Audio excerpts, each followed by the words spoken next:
Hey guys, welcome. Happy Monday. I hope you had a good and productive weekend.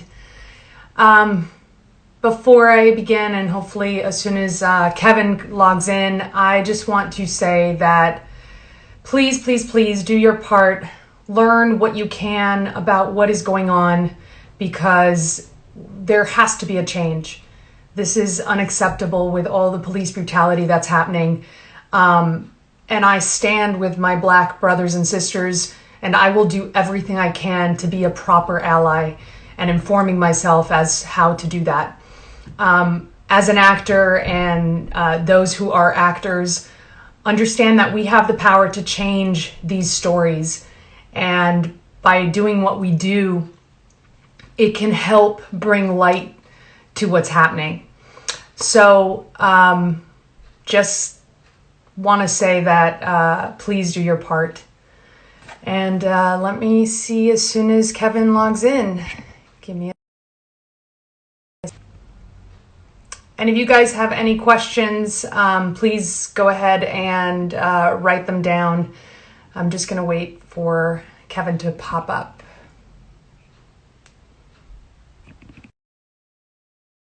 Let me just make sure. Please don't request to get on the video right now unless you're Kevin. Sorry, but this is just for that. All right, let me wait. He's having a little bit of trouble joining in, so just give it a sec.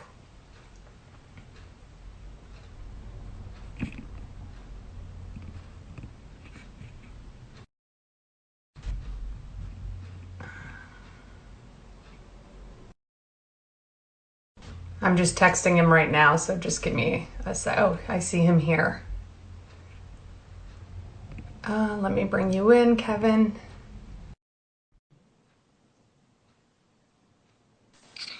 Okay. What's up? What's happening? I do not know what was going on there. Oh, don't put it sideways, because then we only see you sideways. You got to put it for top. Yep.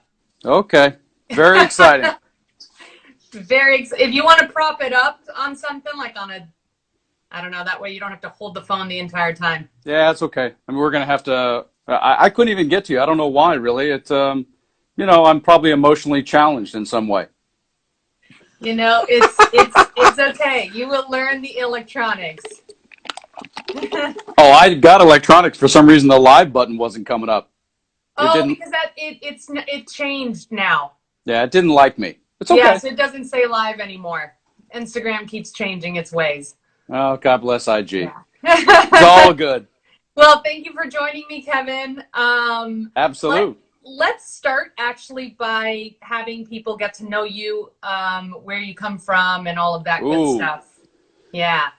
Well, I've been in Hollywood a long time, but I grew up in the rural South. At the time I grew up, it was 45 minutes outside of Nashville, which I like to refer to as just Deliverance back then, because it's not the Nashville of today for sure. But I was a stand-up comic. I was also an athlete. I wanted to be a professional athlete, but I've been in LA since the late 80s, since bad hair, parachute pants, that sort of thing. The 80s were the best. So I have, as we like to say, I have seen this movie.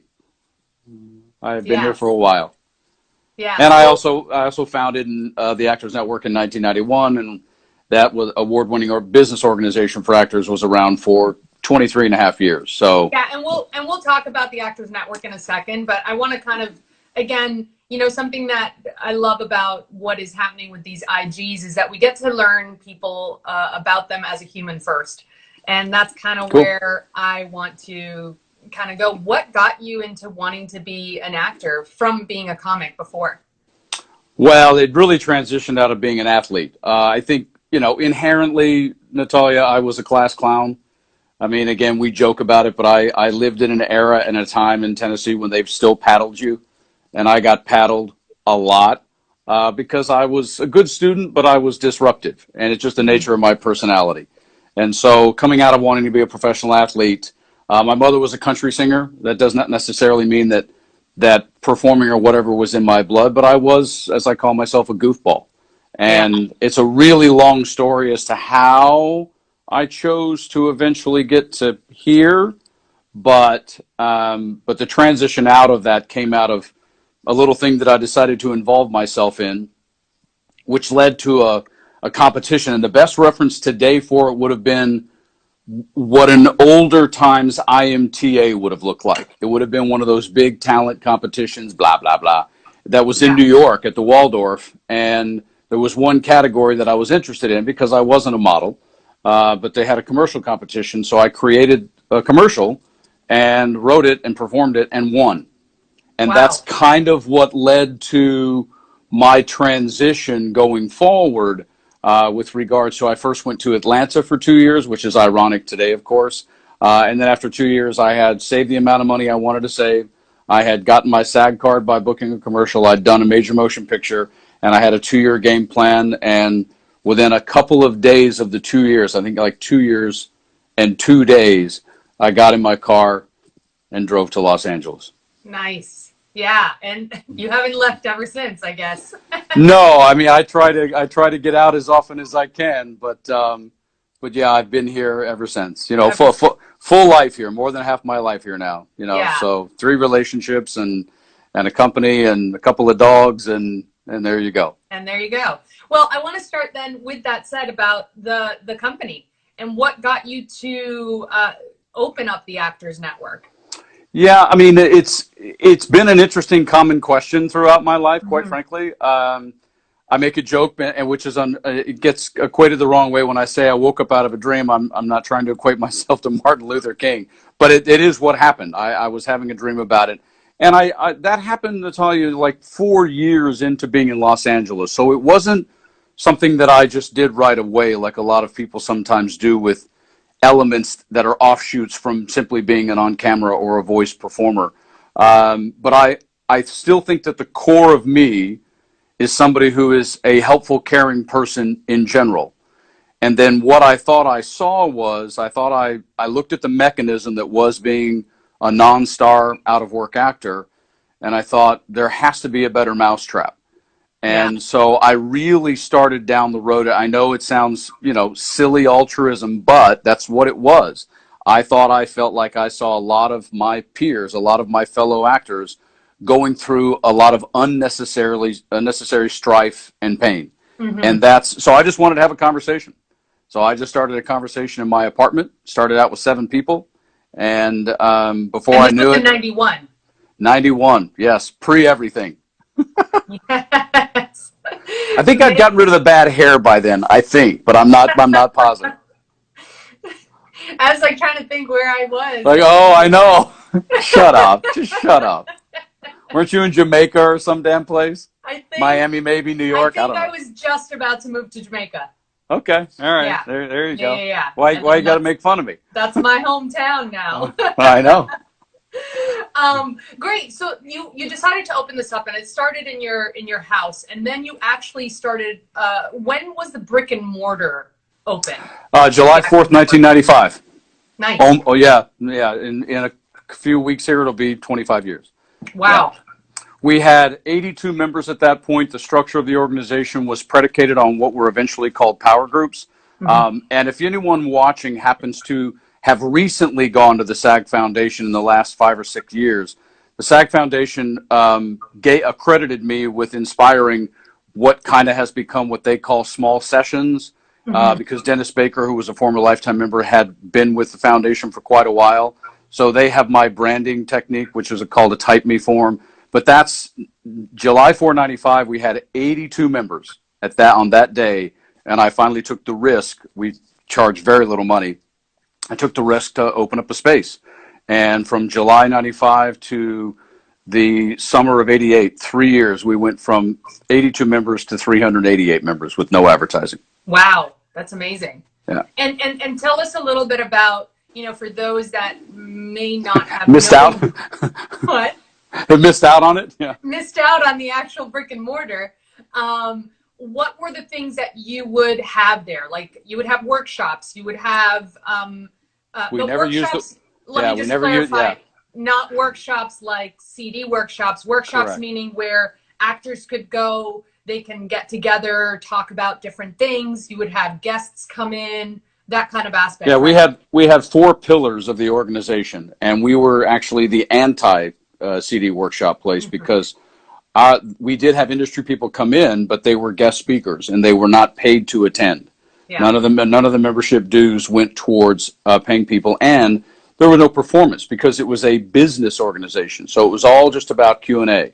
So, we gave them a bottle of wine, shake their hand, smack them on the head, send them on their way. And we had hundreds and hundreds and hundreds of people from the industry over the years in all categories who would come in and speak. So industry guest speakers was one of the four main pillars, which is all I'll cover with you. The second was what we called special guest speakers.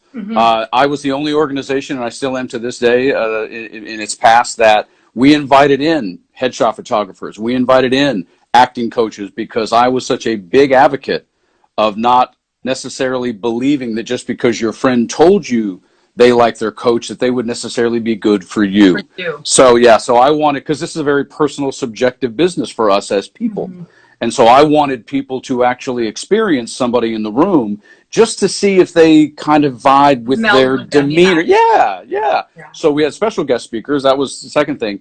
And then we had the power groups. We had, which were eventually monthly professional strategy sessions that were broken into two phases. One was you were required to talk about what you did last month and what you were going to do in the next 30 days. And then the second half of the power group was what we called issue time. It was the chance to bring up any scenario, circumstance, question, individual you were dealing with, anything, and get feedback from both the facilitator of the power group. For the first 7 years was always me. Then I began to train people. And then that was number three. And the fourth thing that existed in the organization were what we called topical discussions. And we just used that. It's a phrase I came up with rather than using seminar or workshop or teacher, just because I didn't want to confuse anybody. So slowly. Well, it also seems very actionable, which I think, and accountable, like so that actors can be accountable for each other and get some stuff done versus just saying that they're going to do stuff. Are you just saying? Just saying. I can't believe our backgrounds are so similar. It's kind of funny. I just now realized, we're in the same room. Like we're not in the same room. I was about to say, if you don't know, Kevin and I are also neighbors, which is hilarious. It is hilarious. But yeah, and the topical discussions. I mean, when I first started, Natalia, I brought up stuff that I was experiencing. That's what I was doing. And then as time went by, if you sit in the room with 10 or 15 or 20 people, and before we even had the office, probably 20 or 30 people a month, you start hearing what's really going on out, as we do now sometimes on IG or Facebook or something. We hear people in their strife and their issues, but I was getting them firsthand. And slowly but surely, I built a curriculum. By the time we finished, I had about 125 hours worth of conversations that dealt with the business of show business. It's much more complex than, I know we don't like it to be, but it just is. Yeah. No, and I think it's a part that a lot of actors forget to realize that it's part of the job. I mean, granted, and we'll talk about this in a second, but it is about the job of still studying and getting your craft under, on its best way, as the best it can be, and consistently learning in that aspect. But we also have to take advantage and learn the business side of it, because if we don't take advantage of knowledge in that side, we're just literally throwing spaghetti on the wall and hope that something sticks. Absolutely. And two points to that. I obviously, made the business side for me outwardly important, but show business, the word show comes first. So I used to say all the time at the Actors Network, and I say it to this day, is that my focus, the fact that, this is what the organization was based on, or the book that I wrote, the word show still comes first. So your butt better be really good. So that is number one. But the other part was, I just discovered slowly over time that the concept of learning the business was barely scratched the surface from what most people then and still today actually discuss. There's just a lot more that people just don't discuss. Yeah. That's part of learning the business. So with that said, I want to talk about, these self-tape issues that you feel like, because since nowadays self-tapes it's now with COVID and everything, that has happened with that, not that the industry wasn't already moving in this direction, they were, but it is going to be way more prominent now. So what are some of the self-tape issues that you find? Yeah, yeah, I mean, one of the things, if Natalia, if we would have had this conversation, let's say, I don't know, 3 months ago, prior to COVID, the reality is you would have gotten a different response from me, because I was frustrated, like a lot of actors are, at what feels like a lot of the industry from a potential job employment standpoint, which is an audition to job interview, and Sure. us being forced to, in some ways, expend a great deal of time and or expense and or a learning curve to have to get down with, having a proper background and having proper lighting and having to buy equipment, and why is this on us? And unfortunately, with COVID, the reality is we don't know what the future is exactly going to look like. Yeah. But what we do know is it's going to look like this for a while. And so unfortunately now we're kind of tied to the reality that no matter how much you do or don't know, you're going to have to learn. Yeah. You're going to have to go out to a colleague. And we would have done this at the Actors Network. Like, if we were around today, this is what we would have had: white pages, we would have had protocol, we would have had instructions. Like, that's just what we would have done. And the reality is, no matter how much your learning curve is, you're just going to have to learn it now. You're going to have to get proficient at it in your house, and you're probably going to have a couple of pieces of things that help you also be able to do it on the road, which actually I kind of consider an advantage. Like, that I just went out and bought this adapter so that I could actually have, the sound for myself through the phone. I mean, there are just things you need to do. It's just the way it is. And so, there's elements to that are better or worse, but segmenting off a corner in your house, taking care of the physical part of it, having a good backdrop. You don't have to spend a ton of money. But unfortunately, you and I both know, Natalia, especially you do even more of this than I do. And it's just how it is, girlfriend. Yeah. That's where But you got to get good at it. Yeah, and it's something that is so interesting. I think, for myself, I have had this setup that I've had for years before COVID hit. Like, I had already dialed that down, thankfully. But nowadays, it's about being able to be open with it, because look, they're going to understand also being able to have, and we had done a couple like that, of being able to have a reader that is even done electronically. They're open to that now, way more than they were before. And I've even had a lot of handful of people that are saying, no, but I need to do it in person.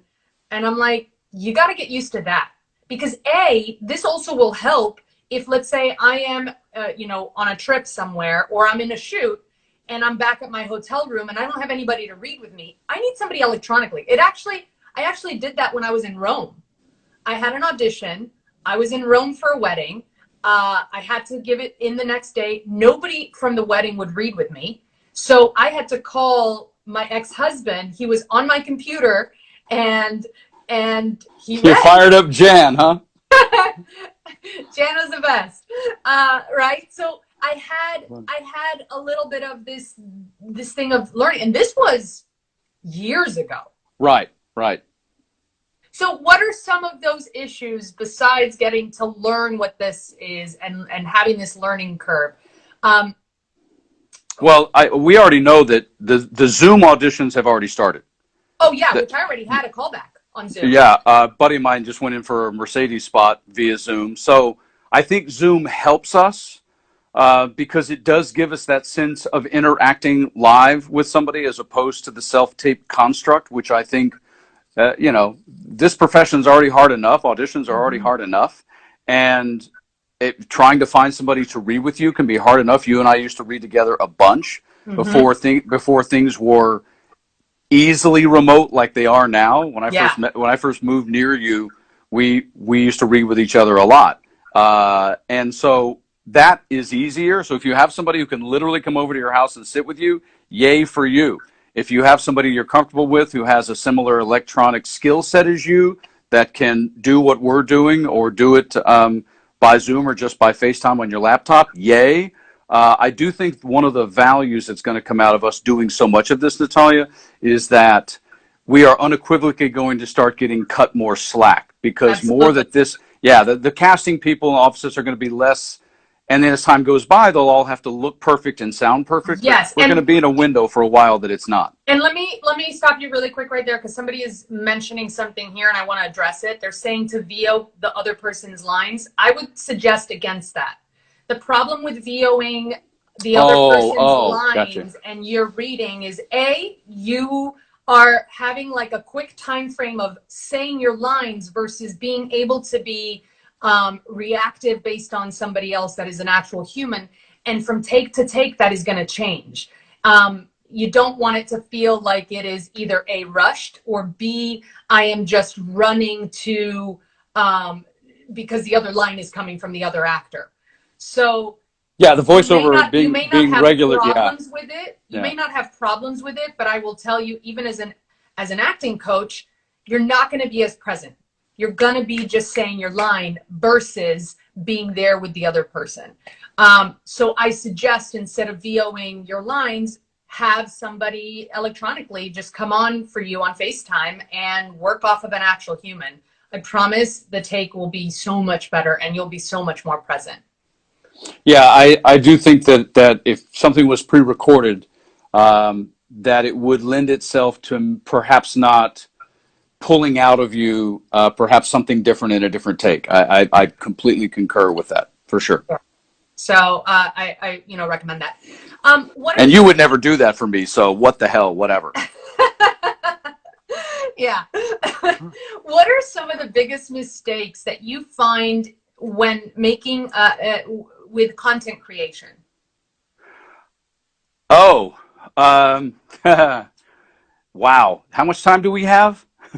Not too much, but Yeah. let's get into that, and then because I have so many other questions as well. Yeah, well, content creation, first of all, let's understand that a lot of the content creation started 2 decades ago.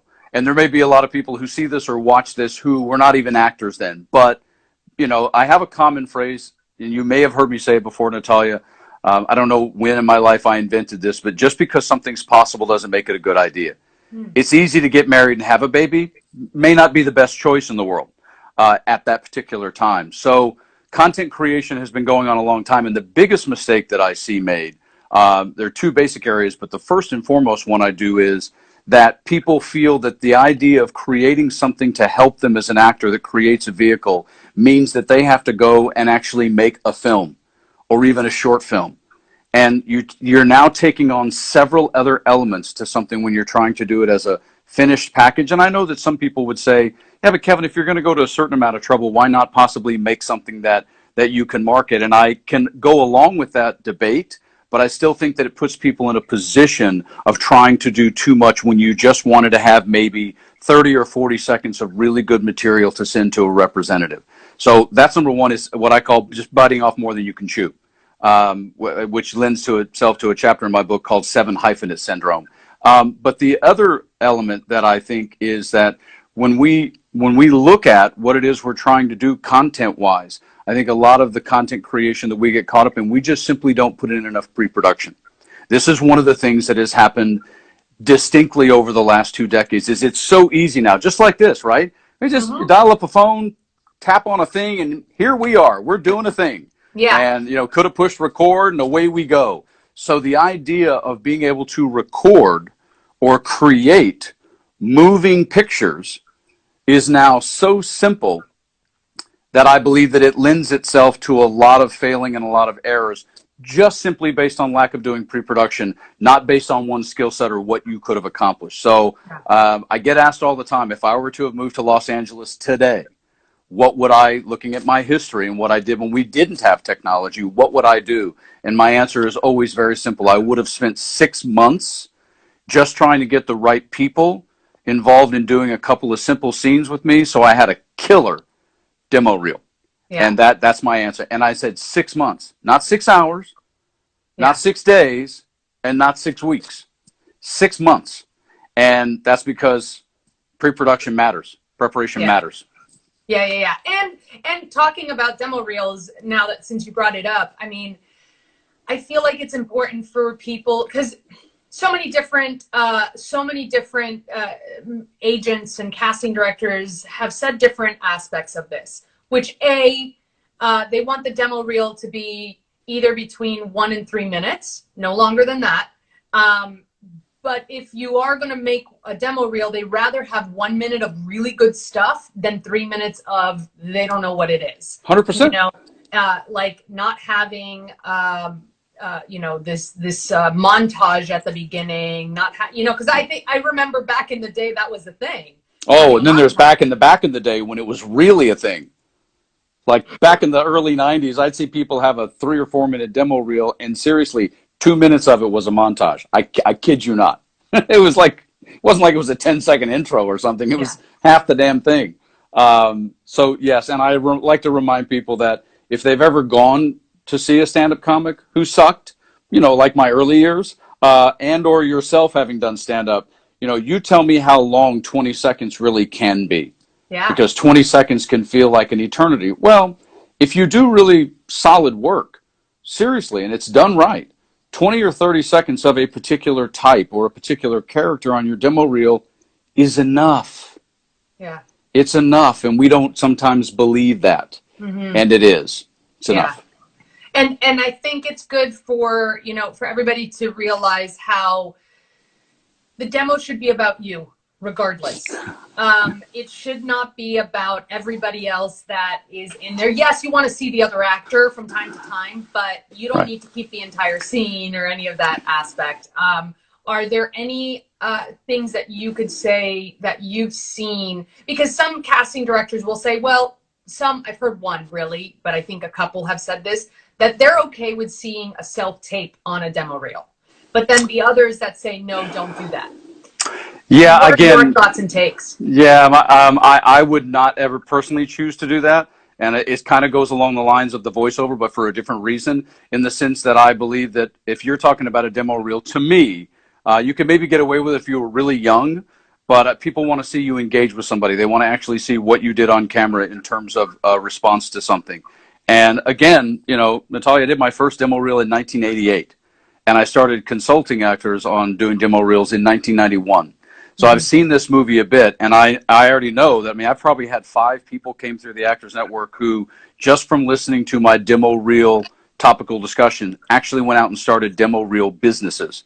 Because I was one of the first guys I know that ever said, you have to intercut the director's cut you get from or the TV show so that you actually spend time logging all the dialogue and find a new cut place that when you have your lines, you get back to me sooner. So that you can take something that maybe is a 40-second scene or a 45-second scene that involves somebody else. You don't get rid of them, but you get it down to about 32 seconds, and it feels like it's much more about you. Yeah. And that's 100%. The thing, obviously, that digital technology did to us regarding demo reels is it made the concept of just having the clip of one show together, on as your demo, because we always had an edited demo with 2 or 3 different shows on it. Sure. And I get it now that you can have, obviously, portals on your website where it's just this show, just that show, just this show. But we always did edited masters. But it is very important to trim out, I'm not going to say cut out, to trim out the other actor as much as you can and still have a flow to your demo reel. But I'm not going to be an advocate of self-tape for demo material. Yeah, no, and I was about to say, something that is good for self-tape, for those that don't have any tape at all, I recommend you can have a good, strong self-tape, and you can send that as your video to, submit to agents and managers and even casting, but just understand that that's not part of your demo. Again, one casting director I did hear that they don't mind it on, but that's, again, it's very subjective in this, and I personally would like to keep it separate. But if that's all you have, use that as your video. Yeah, if you're proud of it, you think it's good, I agree with you. But to your point, and this isn't something that has changed in the last 3 decades, people hear one casting person say something that they like, and they take it as a mantra as if the entire community feels that way. And the one thing I can tell you is there are going to be casting directors who are not okay with self-tape, but there's not going to be one casting director who has a problem with you doing an actual scene that's well lit, sounds good, in which you're good.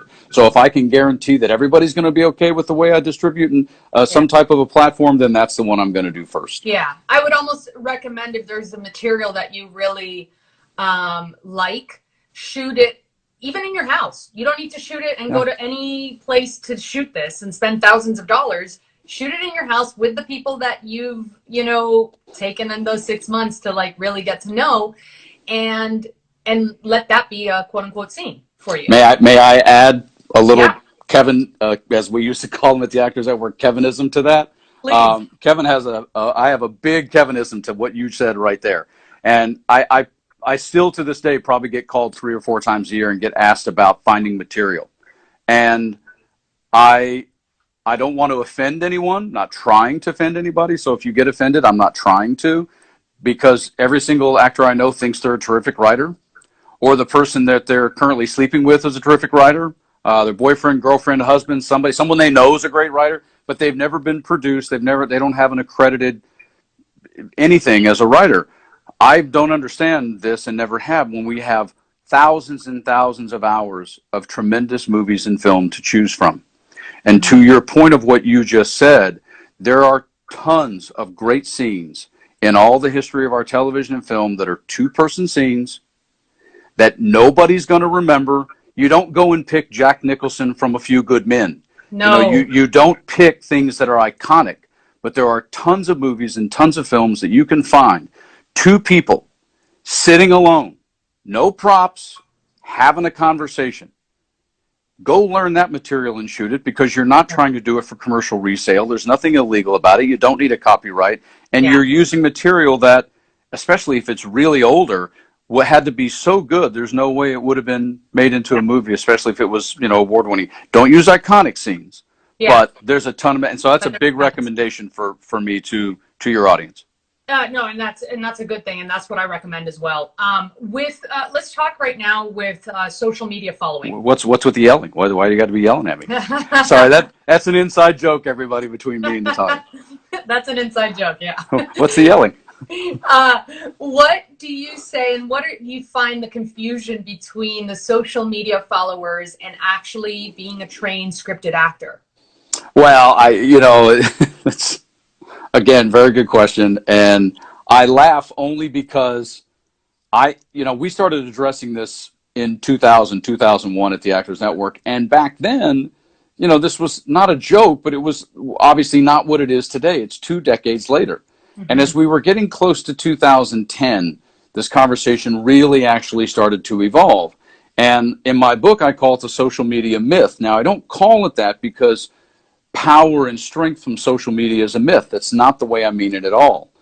But this also comes down, Natalia, to my philosophy about making a decision. Do you just want to be famous, or do you want to be a working actor? Because we get caught up, whether it's TikTok, Snapchat, IG, I don't care. We get caught up in just simply having eyeballs on us, known as followers. Now, certainly there was a time when the followers didn't come into play.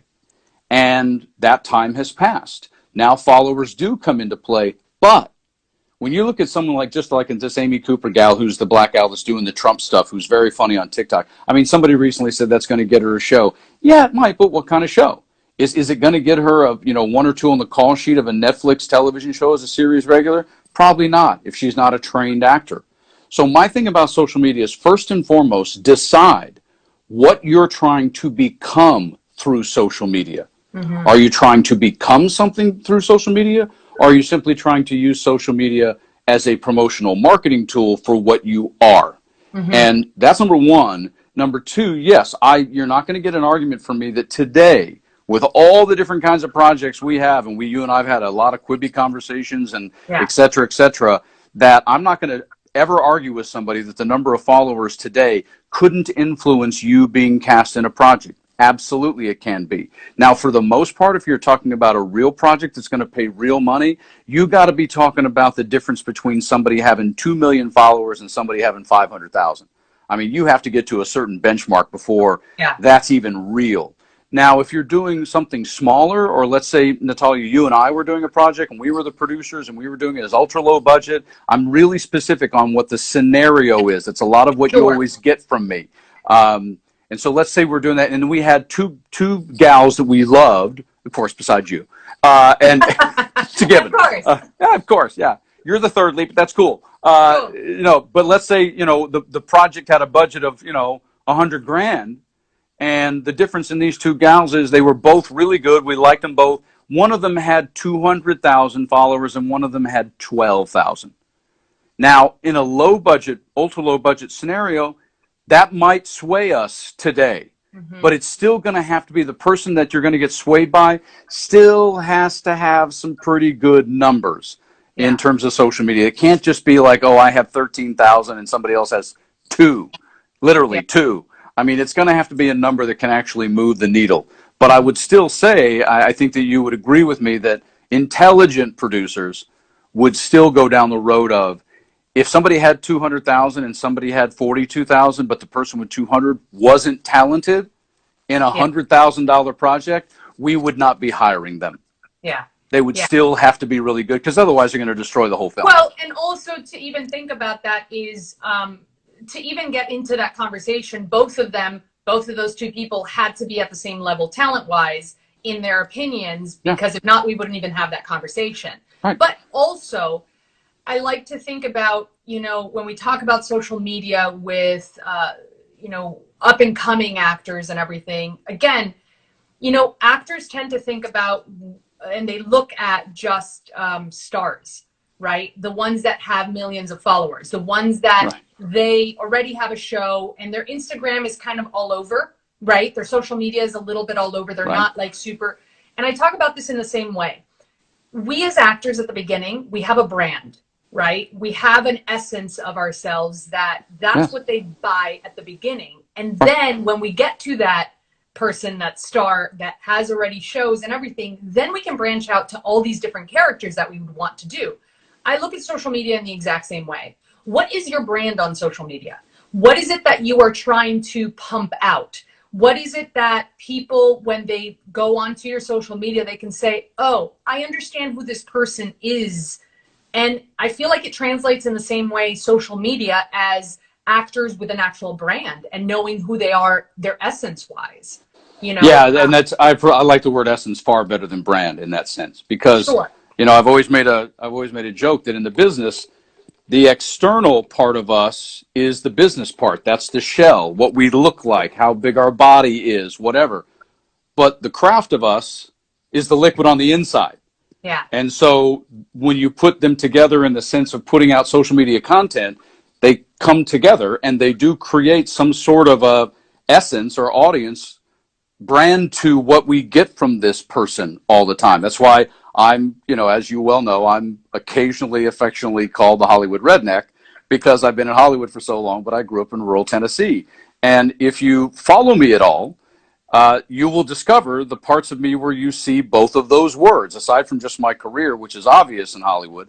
But the other part of it, not necessarily the literal thought we have about redneck, but just the fact that I'm very direct, straight shooter from a rural part of the country.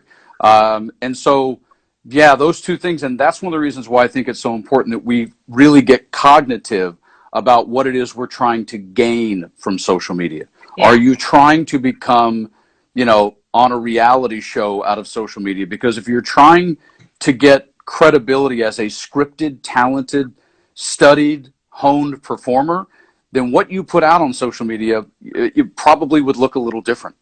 Mm-hmm. Yeah. I'm just saying. No, absolutely. And let's get into a little bit of with what you have talked about, which is building your spider web.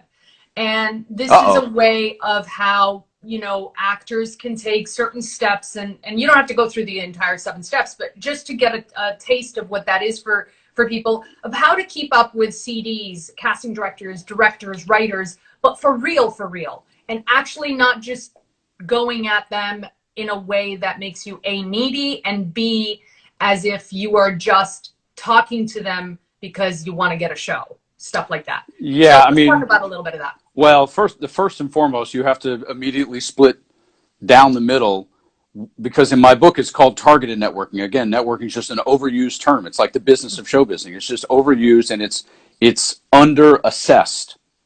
So first and foremost, you have to look at your engagements. Funny enough, that's what we use in social media. Your electronic engagements with the industry, which we could define as networking. That's fair. But Kevin's always going to make you go first and foremost to the human engagements. And of course, now COVID changes that, but that doesn't mean that we shouldn't discuss it, because at some point we will be getting out and about again. Absolutely. And people will be having coffees again and being in each other's physical presence. And that's always going to matter more to me, as I've said for years now. Talking to somebody for 90 seconds is more valuable than 100 electronic submissions, because there's always somebody who looks similar to you, but there's nobody who's like you. Yeah. So an in-person, three-dimensional version of you is better than an electronic submission any day of the week and twice on Sundays. So I'm always going to be an advocate for trying to see people in person as much as you can. And to stay on that for just a second, it's how we use social media, because we constantly, again, worry about who's following us. Now, once again, I'm on the brink, Natalia, of offending your audience. But let me be clear with most of the people following this. Who's going to follow you, and why would they? Stop worrying about who in the industry is following you. Start identifying, because again, back in 91, the Actors Network was the entity that came up with the whole target list thing that you hear used over and over now, but can't say that I invented it, because the words existed in corporate America, but you know what I'm saying. It's like you need to hone down Hollywood to what is a manageable size for you. You need to hone it down to, a handful of feature directors and maybe 30 or 40 television shows tops. That's even a lot, maybe 25. And start looking at not only the casting and casting associates, but please look at the showrunners and look at who the co-producer writers are, and start following them. Stop worrying about who's following you, because one of the great things about social media, and not everybody is lacking discretion, but there's a lot of information that happens on social media when you follow someone. And I'm just a big advocate of volunteering. I'm a big advocate of volunteering at film festivals, so you have a backstage pass. I'm a big advocate of where do all the powerful people in Hollywood go when we're living in open world? They're parts of charities. They go to charitable events. Well, go volunteer for a damn charitable event. Help out the pets. Help out the whales. I don't care. But put yourself in a position, as I like to say, to accidentally be in the right place at the right time. Yeah. And that's tongue-in-cheek with a joke, but that's my thing. No, and absolutely. And it goes back to what you said earlier and I always say, you got to be a human first. You know, if not, it just makes you want to, it's this need when you go to these places when things were open, of you approach somebody and everybody's like thinking, what do you want from me? Right. Versus actually connecting for real. Like, hey, Kevin, I saw you at this charity event. How cool is that? Like, let's talk about that. What got you into it? Things like that connect to people personally. And it isn't just like, they know what you need. They know what you want. Does that make sense? They know that you want to be an actor. Well, you're saying this to me. This is the old joke Chris Rock has about men and women. It's like, ladies, every man that's ever walked up to you and just said hi, what's in the back of his head? Well, it's the same thing with actors approaching anybody from the other side of the desk, which is, yes, be a person first. And a lot of what I discuss in my building a spider web, the 7 key phases to really actually building relationships, is you gotta have subjects you talk about that don't have anything to do with this business. And simultaneously, because we have 2 of them going on right now, you don't always necessarily want to go down the road if you're at a charity event or a film festival. You don't want to beat up the conversation of COVID or Black Lives Matter. It doesn't mean you're going to pretend it doesn't exist. Yeah. But we feel so judged by the people on the other side of the desk that we're constantly trying to justify our existence through some form of discussing our resume instantly. And that is literally the exact opposite of what my 3-hour presentation at AFI on a monthly basis pre-COVID is about. It's not about discussing anything to do with the industry. Has everything to do with making, we don't tend to find just a simple way of having a conversation with somebody who could assist our career. They got to get a sense of you, man. Absolutely. And somebody mentioned here, and I want to make sure that, yes, absolutely. That's what we're saying. If you're going to pick a charity, or if you're going to pick a place that you really, make sure that you like it and that you're into it. Don't go to the charity or homeless if that's not really in you, because it also is going to read desperate. Yes, because again, chapter in my book is called Sincerity of Purpose. So you should not be being disingenuous about things that you're going to do simply because I'm just saying that it's easy to do research now, which it wasn't in 91. You know, there's a lot of jokes in there that I'm not going to bother doing, but the reality is research is easy. So, and there are plenty of people in Hollywood that are involved in some way with a show or have a history or IMDb that matches your product that you're selling, right? You got plenty of people to choose from. So identify people, combination, and something they're engaged with that you genuinely think is cool. Because yes, you are correct. As a woman, doesn't matter what your sexual orientation is, if someone is glaringly obvious with the way they approach you to say hi, even though you know the reason why ultimately they're asking you out or hitting on you or whatever, Sure. it's still how you go about doing it that matters. And if you're being disingenuous by being at some location, I guarantee you inside of a couple of minutes, they're going to smell it. It comes out. Yeah, no, absolutely. We only have like 15 minutes left, and there's so many other things I want to talk about. But what's with the yelling? Let's talk a little bit about general meetings and that actors may have, or even meetings with reps. Are there any things that you feel the actor should do prior to these, either general meetings with casting director or meetings with agents and managers to potentially be repped by them once they get that? Well, I have a zillion things, but funny enough, I just had somebody call me the other day for a consultation with regards to the fact they have a Zoom general, which we've seen all these general self tapes and things, Absolutely. but this is the first Zoom general, and again she only had 5 minutes, so it was very short, of course. But again, I of course talked to her about that, but they're very different in the sense of a general with a casting director versus a meeting with a representative is going to take on a different life. Now, both of them have one element that I would always say. You got to have 2 funny stories in your life you can tell that are no longer than 60 seconds. One of them related to the business and one of them just related to your life. Got to have them. The fact that people don't have them, I got, sledding into a frozen lake that wasn't frozen enough and I sunk at 10 years old. I got that one. I got the joke that I got a zillion industry stories and we don't need to go to. I got one that I bit my sister in the butt.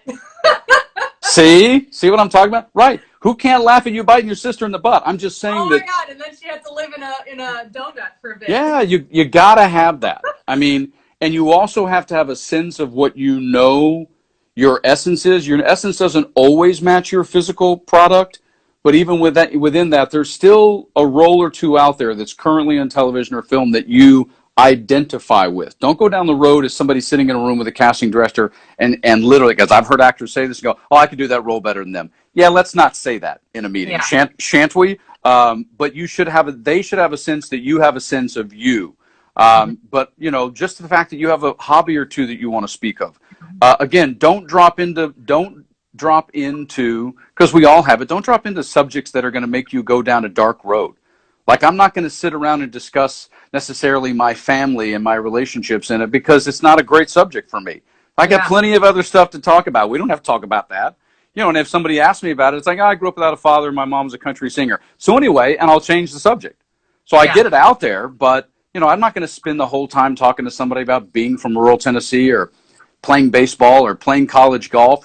I'm going to mix in something, but I'm not going to focus on any just one thing and inclusive of the business. Like, oh, I'm currently studying with so-and-so. Oh, I just came off, the Righteous Gemstones for HBO. But I think that what happens to us is we get blinders on in meetings and we wind up just going down one road. And it doesn't give either an agent manager or a casting director much of a feel for you. But when it comes to representatives, my biggest thing, and I know you know this because I've talked with you about it, my biggest thing with representative meetings is you have to go in with some prepared questions about what they expect of you and what you expect of them. But you also have to make sure that you have discussed with them their company's or office's communication protocol. when it comes to how often they communicate with you, their favorite way to communicate with you, how they book appointments, how they want you to confirm appointments, how often can you check in, how often can you come by, how often can you have a coffee, blah, blah, blah. Like, this used to come up in Power Group all the time, Natalia. It used to blow my mind, and you can probably imagine my response to it when I was, I don't know, 20 plus years younger, when somebody would literally bring up an issue time that they just had a meeting 2 days before, and then they said, so how long should I wait before I reach out to them to see what they think? And I'm like, you were sitting with them, right? And you didn't ask that question before you left? I think it goes back to that fear that a lot of actors have when meeting with casting, when meeting with the agents and managers. I'll even add something into that. Besides all of that, besides the questions like you're talking about of, the prepared questions that you would have, I also recommend, and this is just about being a human, and again, a genuine human, not into the disingenuous part. Always. But when you're sitting there, don't just be tunnel visioned. Look around. Their office tells you a lot, and even in Zoom, you can't really see this, but the office tells you so much about who that person is. See if there's something there that you connect with. And with now the Zoom meetings, I feel like the research that needs to be done, with social media and everything, you don't need to stalk them, but take a look at the different things of how they interact in social media, how they whatever, so that maybe there's something that, if you know somebody that loves, I don't know, dogs, for example. Dogs, since exactly. You're a dog person. I know. And, and maybe that's what you do. That's how you start connecting. So I feel like that is having power into that. Kevin, before we, I don't want this to cut us off without getting this question in. What is something that you know now that you wish you knew when you first started in your career? Ooh, something I know now that I wish I knew then. I think that it's a common thing, and it didn't take me that long, but it's something actually some people never get over, and that is, you can find a way to still be in the place you are in this profession, which for a lot of people is unaccredited or whatever. But the thing that I think people have to know immediately is the people on the other side, more than you realize, are actually rooting for you. That does not, and you should not deify them. They are still people. But to just, there's the old, constant mantras we see online and whatever, to change everything, change your attitude. Well, I got one for you to change. Take the attitude from now on that every single producer and director and casting person known to mankind would really prefer that you just walk in the room or walk on tape or walk into a Zoom and blow them the hell away. They'd really prefer that than to believe that somehow, and again, it's a chapter. It's a thing I call us versus them. It's you have to drop the us versus them. That doesn't mean when you don't get hired or don't call back that they hate you. This is another chapter, rejection, which is a useless thing. But deifying and believing that they're not for you is a mentality that I just wish every actor could push a button and no longer have. Now, we can't, but that kind of actually goes to the reason I started the Actors Network, is the more you talk about it, the more you hear casting people say, we're literally just in the room praying. I've had this said to me 3 times post-booking television shows, whether I was early into the audition process or late in the audition process. I had the person tell me later on, God, when you walked in the room, and again, plenty of times I walk in the room and I'm not what they're looking for, but I walk in the room at a given point, they're just in their head going, ooh, he's physically the water bottle perfect. What's the juice going to look like? And they said, we were so happy when you were all so good. I mean, my friend Mark Gant is a tremendously talented guy who's really way better looking than me. And he had to read for Criminal Minds, I think, like 13 or 14 times before he booked it. And I booked a double episode on the first one.